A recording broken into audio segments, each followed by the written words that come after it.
एक बार देवर्षि नारद वैकुंठ धाम गए। वहां उन्होंने भगवान विष्णु को नमन किया। नारद जी ने श्री हरि से कहा, प्रभु, पृथ्वी पर अब आपका प्रभाव कम हो रहा है। धर्म की राह पर चलने वालों को कोई अच्छा फल नहीं मिल रहा है। जो पाप कर रहे हैं उनका भला हो रहा है।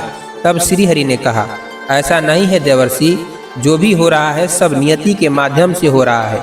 नारद बोले, मैं तो देख कर आ रहा हूँ, पापियों को अच्छा फल मिल रहा है, भला करने वाले धर्म के रास्ते पर चलने वाले लोगों को बुरा फल मिल रहा है।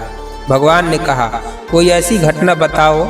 नारद ने कहा, अभी जंगल से आ रहा हूँ। वहाँ एक गाय दलदल में फंसी हुई थी, कोई उसे बचाने वाला नहीं था। तभी एक चोर उधर से गुजरा, गाय को फंसा देखकर भी रुका नहीं, वह उस पर पैर रखकर दलदल लांघ कर निकल गया।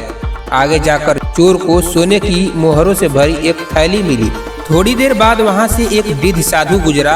उसने उस गाय को बचाने की पूरी कोशिश की, शरीर का जोर लगाकर उस गाय को बचा भी लिया। लेकिन मैंने देखा कि गाय को दलदल से निकालने के बाद वह साधु आगे गया तो एक गड्ढे में गिर गया। प्रभु बताइए, यह कौन सा न्याय है? नारद की बात सुनने के बाद प्रभु बोले, यह सही ही हुआ।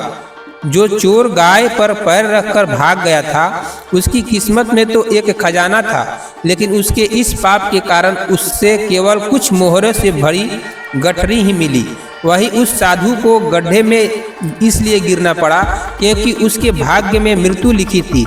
लेकिन गाय को बचाने के कारण उसके पुण्य बढ़ गए और उसकी मृत्यु एक छोटी सी चोट में बदल गई।